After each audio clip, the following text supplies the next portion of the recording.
Hello, everybody, and welcome to Life After Death and Beyond. I'm James Van Praagh, and welcome to this lovely journey that we take each week.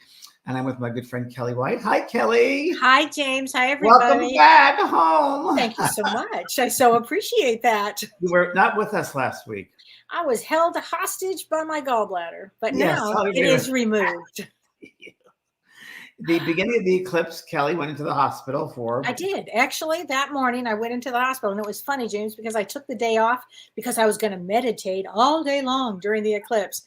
Only apparently there was another plan, and I was in surgery, in emergency surgery, actually, in the middle of the apex of the eclipse. Wow. Yeah. Like whatever my worst nightmare was, it happened. Here I am. You wouldn't do it any other way, Kellee. There's got to be some little drama. It'll be the next book. What does a gallbladder represent? Do you know? Decision making, decision making, from what I understand. It's funny. I always thought it meant not only decision making, procrastination, or not getting something done. Oh, same difference, probably. Same thing, probably, yeah. Yeah, probably. And I didn't know how important a gallbladder was until I knew. Never even thought about it. You really don't need it, right? It's not a functional type of organ. Correct. Yeah. But when it's there and it makes itself known, and I just want to say, I just want to tell everybody a PSA, a public service announcement. If you have an abdomen problem and you go to the hospital and your stomach really hurts, make damn sure that you get an ultrasound, because I went 3 times and I never got an ultrasound. So make sure you get an ultrasound, because that's how you determine gallbladder or appendix, or even anything else that's really important in that area. So make sure you do that. Wow. Well, tonight our subject is energy vampires. Yes. So it's a broad topic, but we thought we should cover, because everybody has different ideas of energy vampires, and ones that are alive, when they pass over. Certain places are haunted, certain things are not. So Kellee, you want to start off and just talk about what you think? And I do want to start off with this. And, first of all, we are going to talk about energy vampires from the other side, but let's start first with energy vampires that are here on Earth with us, because we all know people that we can call them personality disorders. In psychology, we call them borderline, or narcissistic, or a sociopath.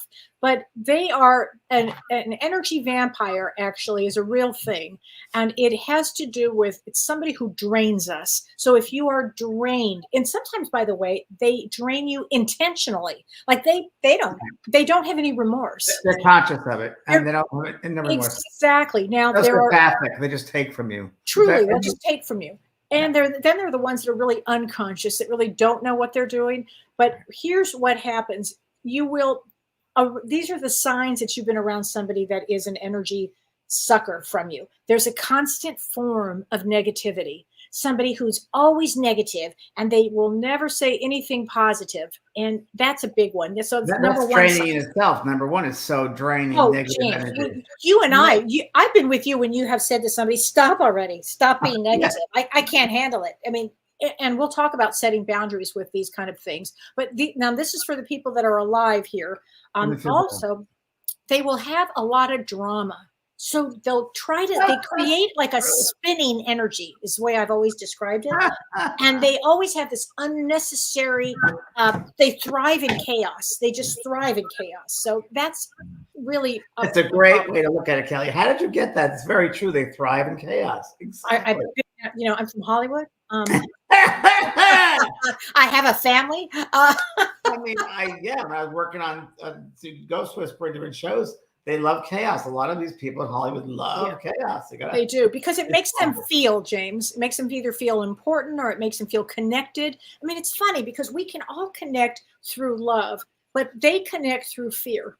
And that's how you tell the difference. Somebody who connects through fear. That's not who you want to connect to. Anybody that wants you to connect through fear, well, again, we're going to talk about boundaries. We'll talk about that, yeah. But definitely. But they also are attention seeking. So people that are attention seeking will drain you. And here's a big one. It's a one-sided relationship. And James, how many times have we noticed that one? I said bye-bye. It's absolutely true. And the other thing is, they will unhealthily vent to you. And they're going to make you the one that, you're going to be listening. And again, I'm talking to all of our empaths out there, James. Our empaths. And also, Kellee, those people, they know more than you, know better than you. please. In Oh, that group. that's true. Oh, and they guilt trip you too. They're They big. guilt trip you. Yes, it's true.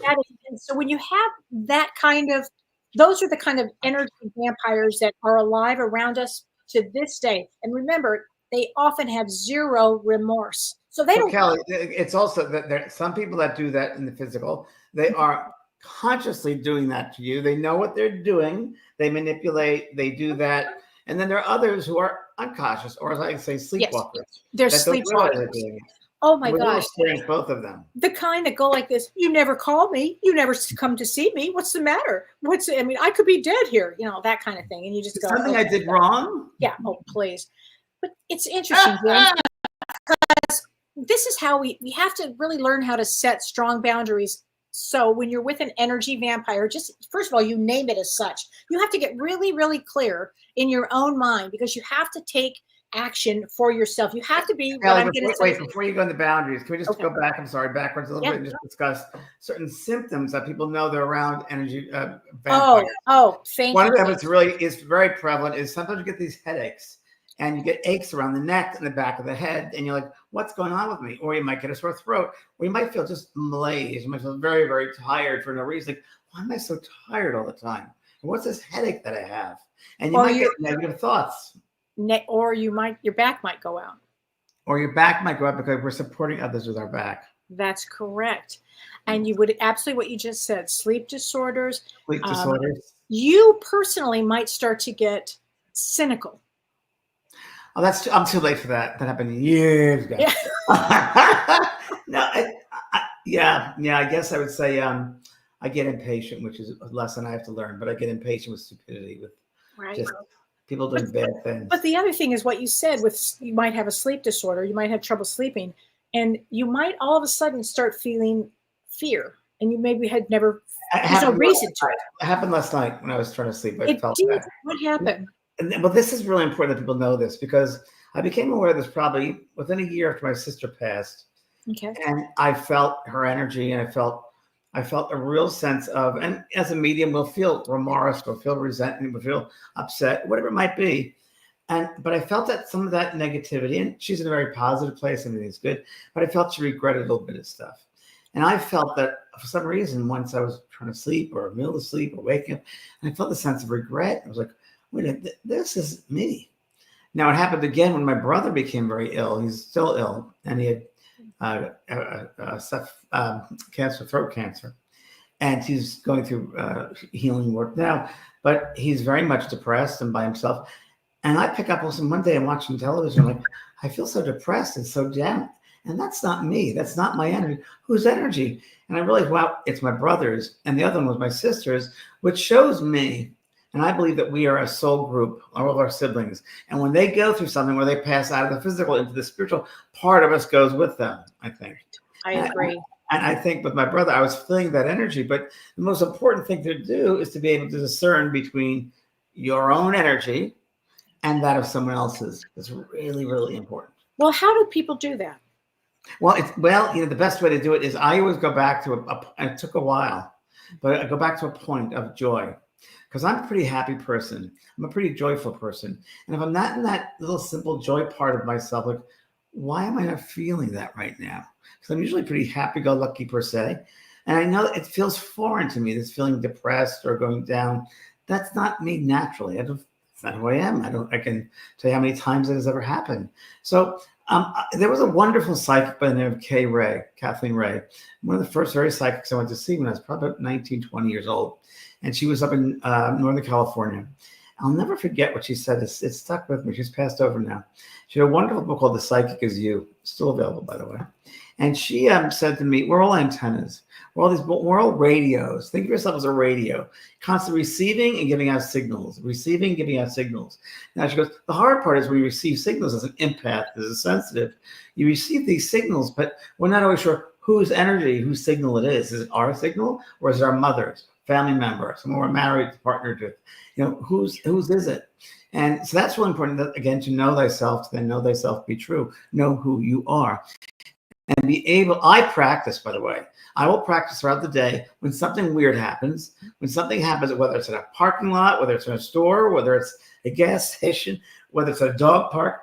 When I get this wave of energy in my mind. So wait a minute, that's not mine. Who does that belong to? So I'm constantly questioning and trying to discover where is that from, because I know what my energy feels like. I describe it to a point, right? Because I work with it every day. So I'm able to describe what feels foreign to me. I have a great course in my school, Tools for the Highly Sensitive. And it's a great course that talks about how a sensitive person are able to become very aware of their own space, their own energetic space, and that they know when foreign energies come in. And you can discern, very subtle. You can discern when it feels foreign to you and what does not. It's almost like having you walk to a room, there's a cold breeze because the window's open. Oh, the window is open. That's why so when you've got these thoughts or these feelings, like, where's it coming from? Where's the originator of that? Is it someone had an argument yesterday? That energy's still with me? Is it someone thinking about you now, far, far away, and they're pulling energy by their thoughts? Because they don't have to be in the same room with you. Energy vampires can be far, far away from you, but they're thinking of you, you're pulling energy. So it's another one. Talk about boundaries. That's when I immediately go into a sense of safe place, where I imagine, like whether it's a big plastic bag that you can see through, or a disco ball in the middle of a disco ball, where any energy coming toward me it reflects back to the originator. It doesn't stay with me. And those are good ways. And, there's good ways to do that, especially when you're a sensitive, empathic person. Right. No, that's a great way to do that. And so one way then, that's really interesting, James, because it really goes with also know thyself, which is what you just said. You have to know yourself, and you also have to be responsible for your own thoughts. That's right. So if you think, wait a minute, I feel tired, you have to really think. You have to really go into that thought. I'm tired. Is it me tired, or is it someone else, or is it something I did during the day that made me tired? Yeah. Who have I been around? What am I thinking about? Who's got my attention? You have to think like that, because then if it is somebody, if it is in a relationship that you have with somebody that is draining you, then you have to really learn to be direct and to the point. And you have to really communicate your boundaries very clearly, because if someone violates your boundaries, you don't just say, I'm going to set a boundary. You actually remove yourself from the situation. It's true. Another telltale sign, Kellee, which is really important when you have a psychic vampire, is they want to go out of their way and seemingly to help you do something. Oh, please. Let me help you. And also, what do you think about this? What do you think about this? They want all your opinions. They want what you think. So you can think for them. A lot of that, the characteristics as well.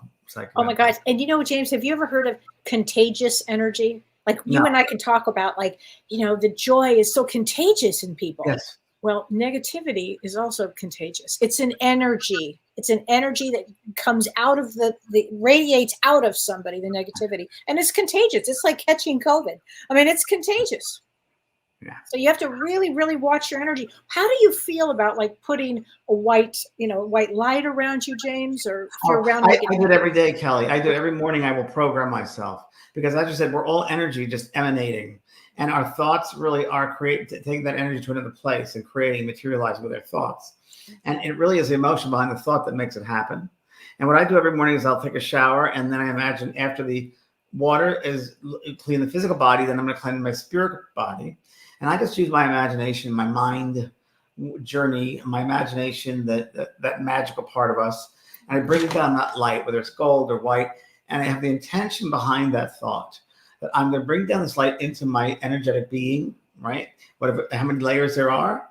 And I will bring love and balance to each part, every cell, every muscle, every fiber of my being. And any energy which is not mine, which is foreign, and which is not of my highest good, however you want to voice it, will leave at my fingertips, my toes. And I imagine then like Hershey syrup running out of my fingertips and toes. And I've done that for years now. And I'll tell you, now it takes 2 minutes because I've done it so much. And you feel so clean from the inside out. And it's amazing. Once you get into that, wow, I feel really good now. And then what I do before I leave the shower, I program my day by saying, may God go before me and show me the way. And what I'm saying is God is the fastest vibrational frequency, energetic word we have in our language. So God and love are the same frequency. So may love go before me. that energy go before me, surrounding me and show me the way. In other words, that guide me. And the simple law, universal law of like attracts like. You will attract that which you put out. So you say it's contagious. So we say, well, if you have love and you're giving love out, love will come to you, because it seeks its own level, right? And that's really how it works. And that's interesting, because the more I've done that, and the more I've been in that space of love, receiving love, joy, whatever it is for every person, for me, the more I do it, the more I'm able to recognize when people don't have love within themselves. Right. Well, you're holding that space of love for yourself.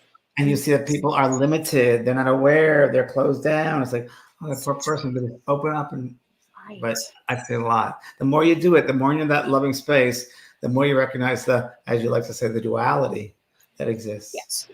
Well, how do you feel about negative entities on the other side as psychic vampires? You know, so that's changed over the years with my mediumship. That my whole belief system of suicide and religion and different things have changed, have evolved. I'd like to say, in some way. I think if someone is a person who is, I don't necessarily believe in evil. I think it's an absence of love is what it is. But I think humans get caught up in labels of things. But I think absence of love, and I think there are those beings that live here, these souls that come here, unevolved beings, unevolved souls, who come to try and find light, love, themselves, understanding, and perhaps they don't, you know, in this lifetime, whatever. I believe they go to a space, a place on the other side of other souls in that same vibration, whether we want to call it those who don't love themselves. And I think there are many, many, many levels on the other side. And I think that there are those fragmented beings, those fragmented souls that exist. I won't know till I go over, but I remember when I was just developing my mediumship, and I had an incredible dream. I wouldn't even dream. I'd say when you first come back into your body, when you're sleeping at night, in the morning when you're coming out that twilight state, you're coming back in. I remember that I was going through a valley, and I was in my first development circle, and I was waking up and I was coming down into the conscious, and I remember this valley, and there were these beings, people, arms, hands, reaching out to me, fragments, not full body, just fragments, and they wanted something from me. They wanted my light. Right. So I do believe there are many, many levels. Well, you know, James, now that you mentioned that, I think I talk about that in my book, because after my head injury, my Kundalini energy. You did. Down, right? And that's exactly what I saw. So I do know that there are levels of, I would say, traumatized souls. Traumatized souls, and you know, and it exists here and there and a lot of places. So last night I had, you know, the whole thing with Puff Diddy Daddy Sean Combs thing, right? Mm-hmm. So I've heard about it, but like, what's the latest? I haven't heard anything in months because I don't pay attention to that sort of thing. But I heard something about him being in jail. I'm like, oh, what is that all about? Well, I watched a documentary last night. I was like, oh. And that stuff exists all the time. Pedophilia and abuse, drugs, the whole thing. And Hollywood isn't the only one. I mean, there are agencies and governments, but that negative energy, that horrendous energy, exists here on the earth too, of course, obviously. And we have wars, which is the worst part of it.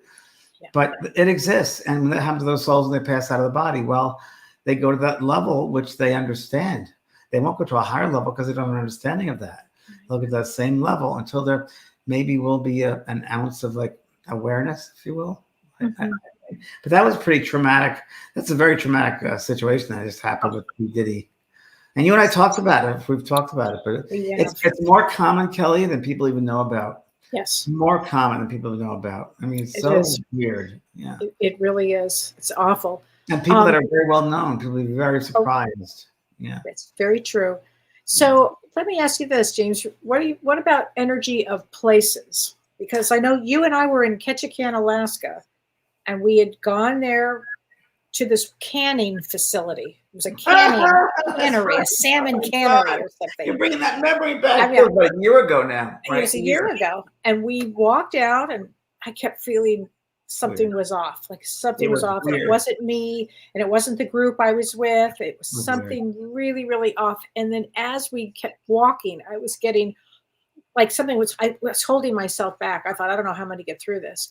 And it turned out that there was a huge situation at this cannery where these women had been brought over from, I think, the Philippines, and they had been abused in this horrible place. And I could feel it all. And I remember having to just run out of there. I couldn't stay. And you and I both, we just We ran did. out.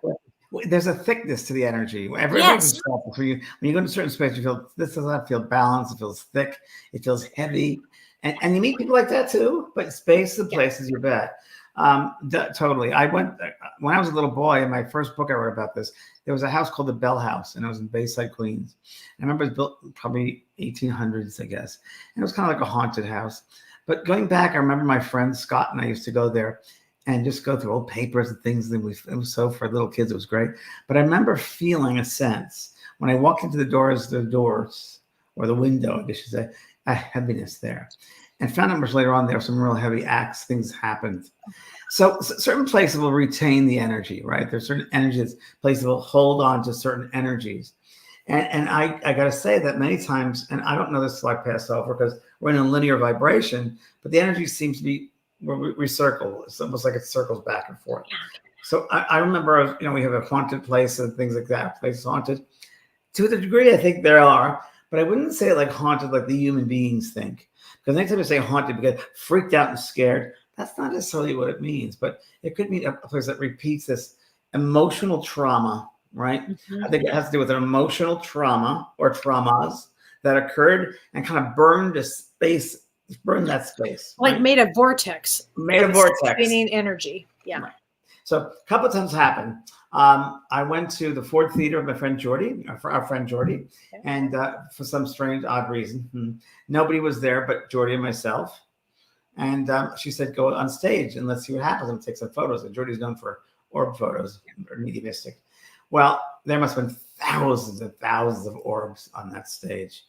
And I felt that when I go to a place, I certainly feel, and I felt that. But I also sent a sense of feeling of remembrance. Like I was around at that time. I knew it was. I knew I was close to Lincoln. I think it was one of the soldiers. And I was with the Union Army. I knew that. Another time it happened, which was very, very strange, was I went to Loretta Lynn's. I might have mentioned this on the show before, but it's a great one. Loretta Lynn, country western, the queen of country western, right? Lovely, lovely soul. One of the nicest people I've ever met in this earth. And she said, come out to my hala, and my place here, it's haunted. I'm like, okay. And I went with Entertainment Tonight, a TV show. And we recorded what's going to happen from getting the evening, 10 o'clock in the evening, getting at the house, her other house, her front house, and then waited till 3 o'clock in the morning. But nothing happened. And Jordy said, nothing. I said, nothing. Loretta went to bed. I was with the crew. And about 1 o'clock on the dot, we felt a cold, cold breeze up in the upstairs area. And there was 2 bedrooms.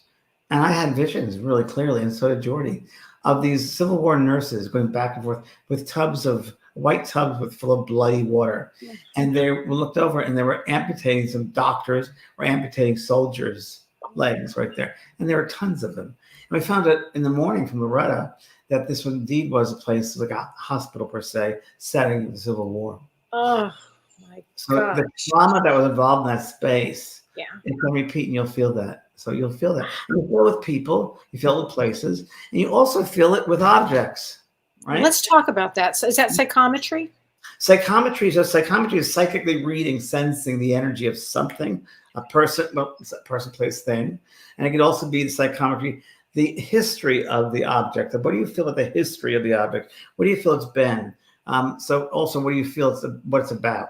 So psychometry. So I did a show called The Ghost Whisperer many years ago that a lot of people remember. And I based that on, and I met a lady by the name of Marianne Minkowski. And Marianne Minkowski, I met her on my original show, The Beyond Show. It was a daily talk show. And we had paranormal investigators and different types of paranormal experts. And Marianne's name came to us. And she was an investigator with earthbound spirits. Now, do I believe in earthbound spirits? Not necessarily, but I do believe that trauma, like I said, that emotion can keep someone at a certain level, right? I do believe that. But I do believe we're pretty much out of it, most of us, not unless that really took us over. Anyway, she said to me, and I met her and went to her place in Ohio. She came out to LA, did all of the show. And we're having dinner once. And she would and I went to Texas with her, to Larry's place in Texas, remember? And we're sitting in a restaurant. She goes, I said, did you just see these spirits? She goes, yeah. Now, I'm very skeptical and very cynical. I said, well, who's here? She said, there's a young man sitting at the steps, and he doesn't want to pass over. His soul, his spirit is there. And this is where Ghost Whisperer came from, really, from the work that she did, some work that I did. And she said, he doesn't want to pass over. And I said, why? And she goes, well, I can sense things very strongly from him. Now, he knows, some of them know that I'm looking at them and I can see things, but most don't think anyone can see them. But he knows I'm aware of him. And he knows that I'm aware that I'm not threatening to him. So she said to me, the reason why he's sitting here is because he's afraid. So it's fear. He's fearful to pass into the light.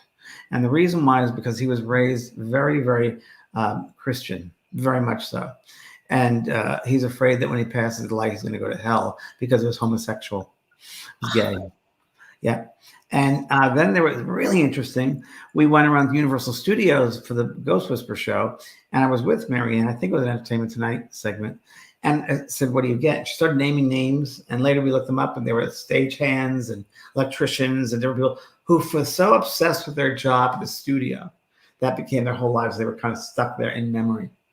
And then they're part of them. Wow. And Veronica Lake, is that her name? Yeah, sure. She was there, and she described her. And she described things that kind of no one would know as public knowledge. We found out later on with some here. So the way the show Ghost Whisperer was bought, Kellee, I don't think you know the story. We were in CBS executive's office, and we're pitching. I picked up the executive producers to work with me, and we're there pitching head of CBS. And it was, wow. And we're trying to convince this person about buying the show. I said, well, you explain it, Marianne and myself. I said, and Marianne was on the phone. And she said, well, there's two spirits in the room right now, and they're not fulfilled. And she goes, one of them's going to play with the plant right now. And would you believe that a plant fell off the shelf in this person's office? Oh, my God. They bought the show. They bought the show immediately. They probably should have. You know? But yeah, so they can affect them. Even on the stage, we had a lot of phenomena happen. We'd have Jay Moore was just killed with a light that came down right after he stepped out of his position. The light came down. Oh my God. Jennifer often talked to me about things, bulbs bursting, and she was very psychic, Jennifer, and she'd have a lot of things happen around her. Well, why do you think things happened during that show? Why do you think that kind of phenomena would have happened? Because I think that draws them, that magnetizes them because of that. But that mindset of hauntings, and it could be they want to fool around with the earth people and goof around because they don't become moral people. But it's what you said. It was the mindset, though. It's the mindset. Yeah, it all comes down to that. I mean, it's so funny. Humans' way of thinking is just so funny. There had been David Conrad was a star of the male, and another lady that played in it who was Alicia Tyler. For 2 seasons, they wouldn't speak to me. And I was like, what the heck? And I went up to David once. Okay, he was kind of trapped. And it was a remote setting. I was, David, so tell me, why don't you guys want to talk to me? He goes, James, nothing really personal, but we think you can read our minds. Oh my God. How many times have I heard that one? You've heard that before. Oh, please. Yeah. I don't want to read your mind. I don't care. Yeah, the human mind it can create so many things. Well, and I think that's what happens. It starts to create a lot of this energy. A lot of drama, a lot of something else. And instead of going up and higher, it goes lower and lower. And again, it's how you use the energy. It's like this P. Diddy thing, all these other horrible people that do pedophilia and abusing and all that. If the energy gets stuck at a certain place, in their case, probably the second chakra, which was for sure, organs, right? Absolutely. And politicians can go to the solar plexus and stop right there, so the ego gets involved. And we should say those are the 3 lowest chakras, first, second, and third. I mean, they're extremely important, but they're and if they're not developed correctly, then there's a problem here. Well, that's PD, that's Trump, That's all the other different people that have that lower energy. It really is. And this first, second, and third chakra was a physical being. Yes. Right? And then, then we go up to the emotional being, right, with the heart. Then you go to the spiritual being above the head. So it's really, really true. So those that are really down and dirty, that physical can move things around. It's all how you use the energy. It's how you absolutely motivate that energy. Have you ever heard this one, James? And I've heard this many times, and people have asked me about it, and I know what you're going to ask me. Go on. So I don't know if you know this one. You're at a bar and you could see somebody who's really depressed and they're drinking and they're drowning out their sorrows in their alcohol and they're drugged and they're this and that and they're not. And they leave and you could see almost a spirit kind of follow them out. Have you ever seen that before? Many times. Okay. Many times. Remember, gay guy, gay bars. Hello. There you go. Yeah. I used to go to the gay bars on a Saturday. And before I was really aware of my sensitivity, my psychic empathic self, I would see auras very easily. And I noticed one thing, and not every bar, not all the bars, but there are other places and restaurants. And then when I met Marianne, it happened quite frequently, was very aware of certain things. That there's energy, and we got to be very, very careful with our energy, because yes, we abuse ourselves, whether it's through drugs, overabusing drugs, or drinking alcohol. because it lowers your vibration. It lowers the vibration. Okay, and you're ready? It weakens the membrane of the auric fields. Ooh. So Remember that one. That's important. Would you remember that one? I've written about it. And there are little pinprick holes that appear in the aura. And the more they're abusing themselves, the more they become more open to influences, right? So that prana, the energy of life, they become influenced by those beings who are out of this physical, in the spiritual world, if you will, on those lower spheres, will try to attach themselves, spirit attachments, to someone who's vulnerable. And that's exactly what happened with Matthew Perry. I think it's what happened with him. There are a lot of drug addicts, abusers. I think it's exactly what's going on. Someone else is controlling them in a way. It sounds very strange, but they're controlling a lot about that individual. And it's really interesting, because I've had clients. It's really interesting. I wrote about this again in one of my books, my first or second book. When I was living in an apartment in Hollywood, it was 11 o'clock reading in the morning. And I got everything ready. The incense is going. The music is nice. I meditated. The house is beautiful. I opened the door, and there's a lady. They're like, and it looked like Pigpen from Charlie Brown. All these little holes in the auric field, and it was raggedy, and it went all the way down to the sidewalk, like this raggedy, like, oh my God. And then what do you say? Oh, come on in, please. What are you going to do? So I immediately stopped that, because I wanted to, number one, be aware of it. So I had to go immediately, instead of mediumship mode, therapy mode, in that I say, I'm explaining to you what I saw when you walked in the door. And I'm not going to scare you, but you need to know what's going on as far as energy work and so forth. And she was so appreciative. And afterwards she left. It was an incredible time. And she was self-aware now of her energy, of other people's energy, who she was around in the world, who she would take on. A lot of people take on this, fix the bird with a broken wing, and they take on that energy. So you used your own observation and set a boundary very quickly. Exactly, and made her aware of it. Made her aware of it, yeah. She was totally unaware of it. And that's what we teach, the way we do, Kelly. We teach these things for people to be more aware of it. And the question I did think you were going to ask, which I didn't get, damn it, was succubus. And let's talk about that. Succubus, yes. Succubus and incubus. Go right ahead, Kelly. Talk about that, won't you? Well, I think you should start with this one. So is succubus the male, or is incubus the male? I really don't know. Okay. So it comes back from medieval days, I gather. The ancients talk about this. And it's supposedly half human, half animal. I don't know. For those who are listening to this, watching, you might want to help us out here.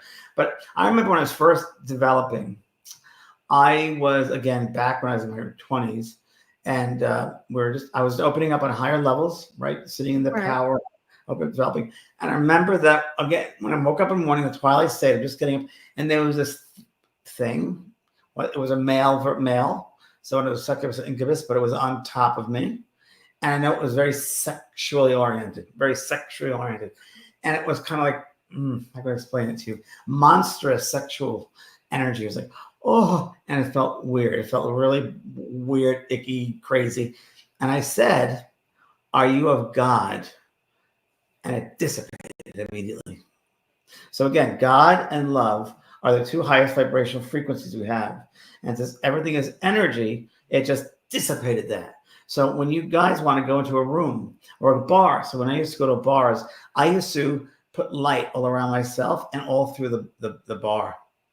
And I still do to this day when I do venues. I'll go to the venue 2 hours before people start coming into the venue, and I'll put light throughout that entire venue. And anything heavy goes down to the earth, and Mother Earth pulls that heavy energy down, because she needs that energy to fertilize. And I bring in lighter elements, and it really works. It really works. And even everybody, when you're with someone, a friend or someone you're talking to, and you feel that there's some negativity around them, or they're dragging someone around them negatively, whether it's an energy of a living or someone that's passed into the spiritual levels, you can send love to them and watch what happens. You can send love, unconditional love to them, whether it's a green light from your heart to their heart, seeing it expand all through them, or saying something, I just love what you're wearing. Oh, I love your eyes, or something very positive. Watch the opposite, be observant, watch what happens around their space and see it change, because it will. Well, that's a great way to stop something. Like if you don't know what you're doing, stop right there and start sending light to yourself and sending light out. And Kellee, what do you think when you said before that you have to the boundaries you set for these energy vampires that are still in the body, that you stop them right away? Like, let's say a narcissist, you set boundaries. You have to, and you stop them, but then they don't know what to do because they're used to talking all the time. They're going to keep going. And so with somebody like that, you can, it's kind of funny. You can say, well, I'm going to set a boundary with this person. No. You have to show these people that you mean business, and you have to walk away from the situation. That's how a boundary is set. It's a real serious thing. I've walked away. Yeah. I said, unacceptable for me. Bye-bye. Yeah, bye. Because they will do it over and over and over. Oh, I've seen you do it many times, but they will do it over and over. And then what happens is you're in a weakened kind of a state. Like, well, I mean business. I'm going to set a boundary. That doesn't mean anything. That means it's nothing until you literally walk away from the situation. You got to love yourself enough to say no. Yeah. Yes, you do. I'm not going to accept this. I want to accept this. And it's not right for me. I'm not going to accept it. Doesn't mean I don't love you, but I'm not going to accept this behavior. Not for me. Right. But you have to really learn to take responsibility for yourself, ultimately. Yeah. Francesca wants to know about, can you teach children to protect themselves? Yeah, of course. Exactly what I was talking about with the shower, with the light. Love. Children are a lot easier to do it than adults.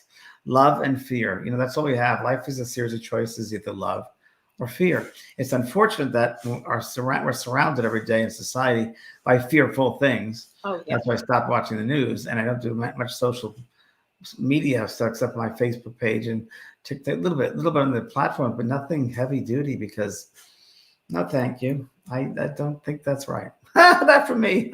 No, it's so true, James. And you gotta love yourself to say, I'm worth it. I'm worth someone being kind to me. I'm worth the kindness and that's really what's important. And if you're not going to be kind, bye-bye. Another bus in 5 minutes. Yeah, right. Exactly.